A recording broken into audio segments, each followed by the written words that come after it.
Top Tennis Training #1 for online tennis. Hey guys, Simon here from Top Tennis Training, and this video is all about why some singles players struggle when they're playing doubles. Now there are a few reasons why this happens, so in this video I'm going to look at this and also how you can correct those issues. Now when playing singles, of course, the tram lines are out, so all we have to think about is this area of the court, the singles area. Now when we play doubles, we want to break the court in half, so if I'm playing on the deuce side, I'm mainly thinking about this half of the court, covering the balls that come to this side, and my partner should mainly be thinking about covering the balls on the ad side. Now there are different situations that you also have to consider, such as the ball going in the middle and your partner at the net getting lobbed, or you at the net getting lobbed. Now in all those situations you'd switch or you'd cross and you'd communicate that with your partner. However, in general, you're thinking about covering your half of the court. Now let's take the forehand cross court for instance. If I hit my forehand cross court in a singles situation, my recovery position would be somewhere around here for a forehand cross court.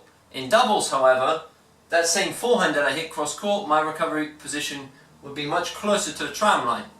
So once again, going back to that breaking the court in half, in doubles, you really need to be thinking about your half of the court, whichever side that is. So for instance, if I'm playing the deuce side, my priority is reaching all the balls on this half of the court.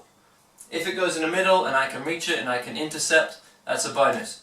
If my partner gets lobbed, and before the match if we've spoken about who deals with lobs and I've agreed to deal with those lobs, then I have to go and do my job, cover that lob. But besides that, I'm thinking about my half of the court. Now another example is if I hit a backhand cross court, could be a drive or a slice, and I'm going cross court and then I'm approaching the net. Now in singles, because I'm covering that down the line pass from my opponent, I'd get somewhere around here. But in doubles, I'd be closing in somewhere around here, and I'm really focusing on covering the center and also that short angle that my opponent might hit. But once again, this is a big difference between that doubles and that singles court position after hitting that same ball.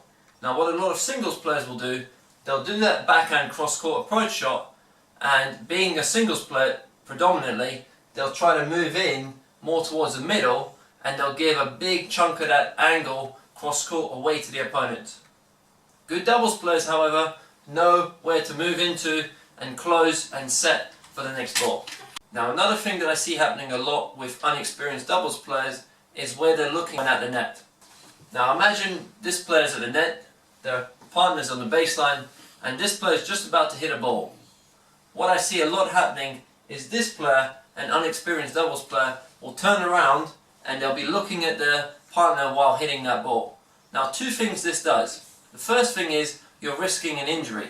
Now if my partner hits that ball hard and I don't move out of the way quick enough and it comes straight into me, if I'm looking at them while they're hitting it, potentially they're going to hit me in the face.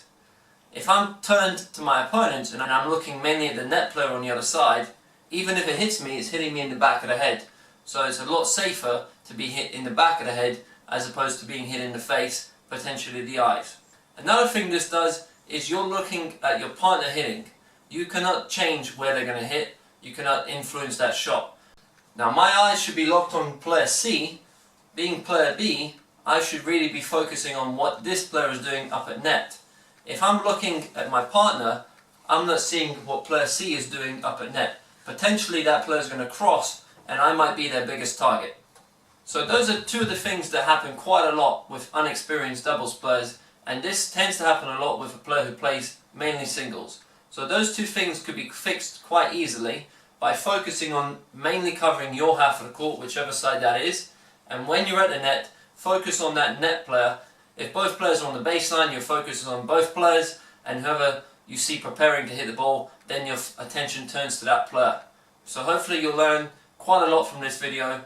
Leave a comment down below with what you struggle with in your own doubles game and what you'd like to see me and Alex cover in the next couple of videos.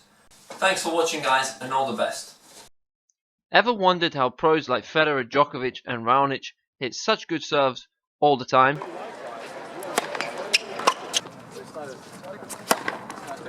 Well, our research shows that there are 5 fundamental things that nearly every pro does on their serve.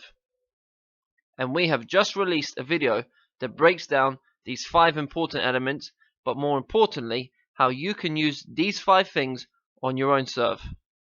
So to watch our free video, 5 steps to serving like a pro, click the link under this video right now.